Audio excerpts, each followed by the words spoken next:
Okay. நான் நேற்றே சொன்னேன், நம்மளை நம்ம மன்னிச்சுக்கணும் அப்படின்னு சொல்லிட்டு. ஏன்னா செல்ஃப் ஃபர்கிவ்னஸ் அப்படின்றது அவ்வளோ இம்பார்ட்டண்ட்.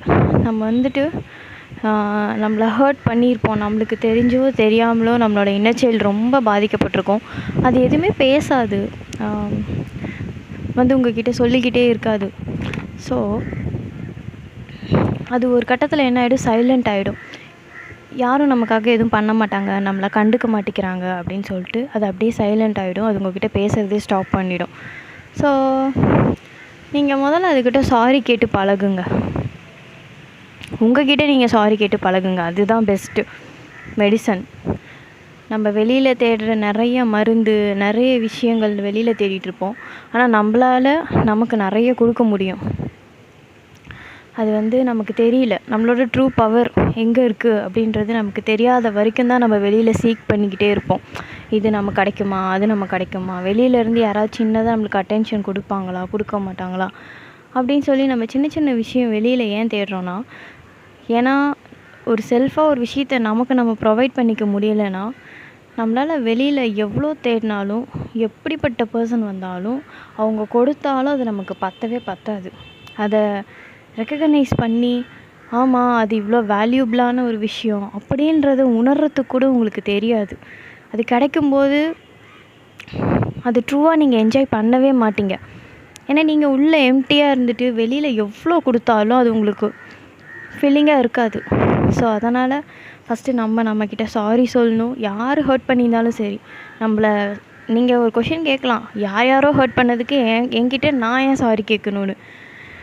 பட் ஒன்று நல்லா புரிஞ்சுக்கோங்க, நம்ம சின்ன வயசில் இருக்கும்போது நம்ம இன்னர் சைல்டை நம்மளால் பாதுகாக்க முடியல, எதிர்த்து பேச முடியல, டிஃபெண்ட் பண்ண முடியல. அதனால் நிறைய ட்ராமா நடந்துருச்சு.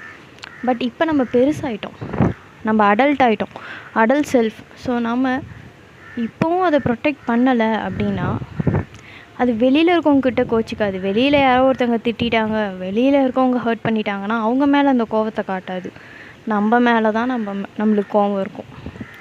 உங்ககிட்ட தான் அது காட்டும், உங்ககிட்ட அது பேசாது. ஸோ அதனால் எடுத்தோன்னே என்னால் எதுவுமே கம்யூனிகேட் பண்ண முடியல, இன்னர் சைல்டுக்கிட்டலாம் பேச முடியலன்னா ஜேர்னலிங் பண்ணுங்கள்.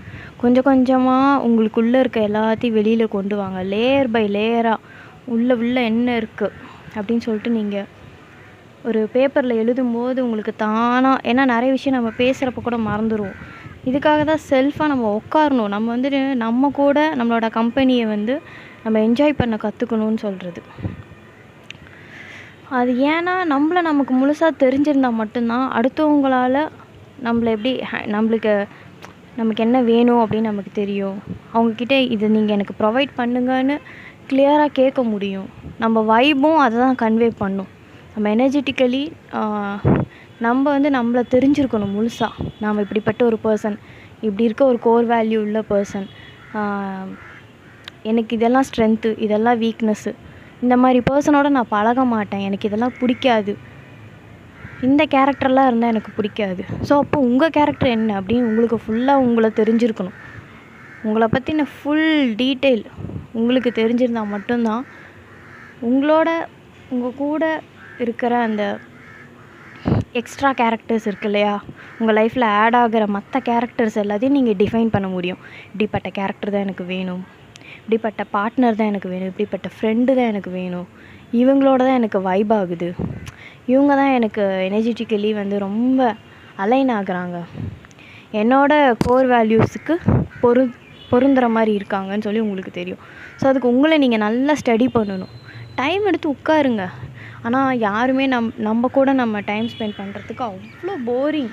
நம்ம உடனே என்ன பண்ணுவோம், ஃபோன் எடுத்துகிட்டு ரீல்ஸ் பார்த்துட்டு சீரியல் மணிக்கணக்காக பார்ப்போம், வெப் சீரிஸ் மணிக்கணக்காக பார்ப்போம். நம்ம கூட உட்காந்து நம்ம டைம் ஸ்பெண்ட் பண்ணி நமக்கு என்ன வேணும், நமக்கு யாரை பிடிக்கும், நமக்கு எது இம்பார்ட்டண்ட், நம்ம லைஃப்பில் நமக்கு எது ரொம்ப முக்கியம், இதெல்லாம் நம்ம பார்க்க மாட்டோம்.